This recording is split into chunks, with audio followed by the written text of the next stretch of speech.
Tech Box. This video is part of our Kubernetes series where we deep dive into EKS, Istio, Spot.io, Karpenter, and many more, step by step with real-world best practices. If you are new here, don't forget to subscribe so don't miss the upcoming videos in this series. Today we are going to look at how to create an EKS cluster and the best practices you should follow while setting it up. The best practices fall into 4 categories: performance, cost, security, and observability.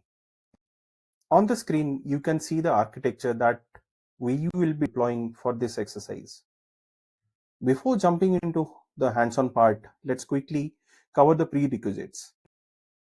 The first thing we need to decide is the VPC CIDR range. This is important. Don't rush with this decision. Think about your current user base, how much do you expect your user base to grow, and any future VPC peering or physical network connectivity. A quick tip here: always plan to avoid overlapping IPs. Fixing that later is very painful.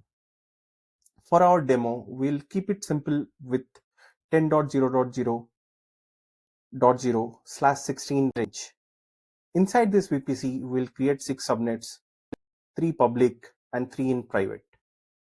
We'll attach one NAT gateway to private subnets and an internet gateway to the public subnets. And here is a best practice worth noting. We'll also create a VPC endpoint for S3.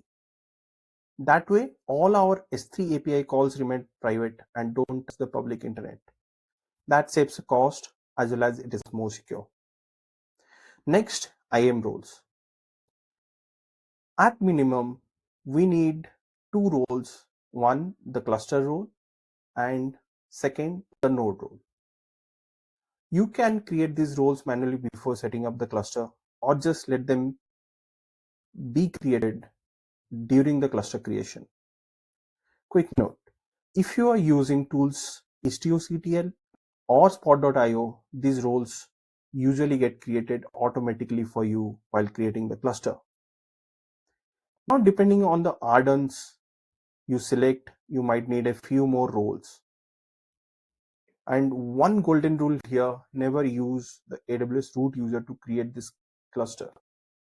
Always go with a separate IAM user to create the cluster.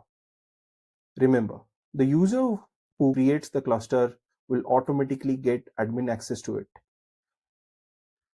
EKS itself scales workloads well, but to keep up with that, you also need a solid strategy for scaling worker nodes. Here is a cost-saving tip that you should follow. Run all your stateless workloads on Spot instances. To manage Spot instances, we have a few great tools such as Karpenter, Spot.io, and Cast.ai. In this video, I will use Spot.ai, and in upcoming videos, I will also show you how to migrate from Spot.ai to Karpenter or Cast.ai.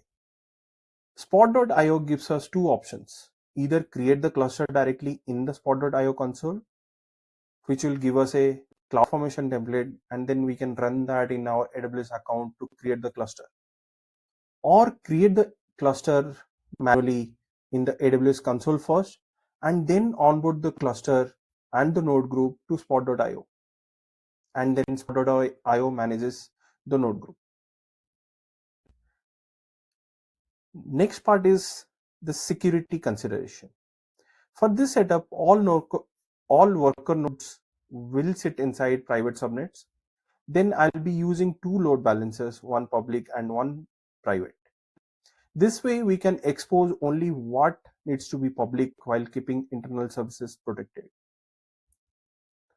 Now that we have covered the groundwork, let's jump into the hands-on part. First, let's create the VPC and all necessary network resources, keeping the best practices in mind. Usually, VPC creation is pretty quick. Let's get started.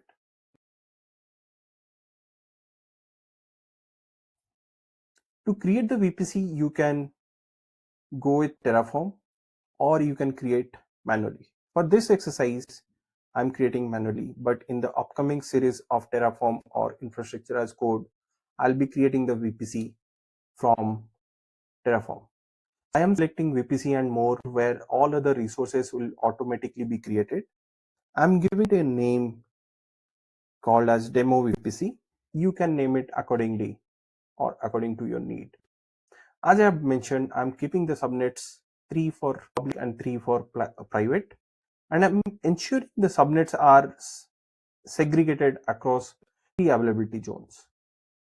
NAT gateway, I'm selecting in one AZ, but I have only single NAT gateway in the entire VPC, but you can go with one per AZ where each availability zone will have its own NAT gateway. VPC endpoint, I have selected S3. I'm selecting DNS option so that DNS resolution works fine inside the VPC. Now I'll just go ahead and create the VPC. It's gonna take a little while to create the VPC. Once the VPC is created, we'll have to change the setting of the public subnets.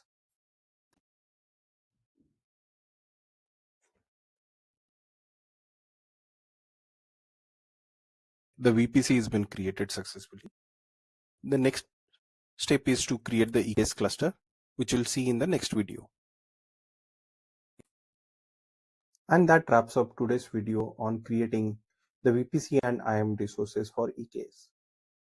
I hope this gave you a clear picture of the prerequisites and best practices. In the next video, we'll take it a step further and create the EKS cluster. If you found this useful, please give it a like and share it with your peers. And don't forget to subscribe so you don't miss the next part in the series. Thanks for watching, and I'll see you in the next one.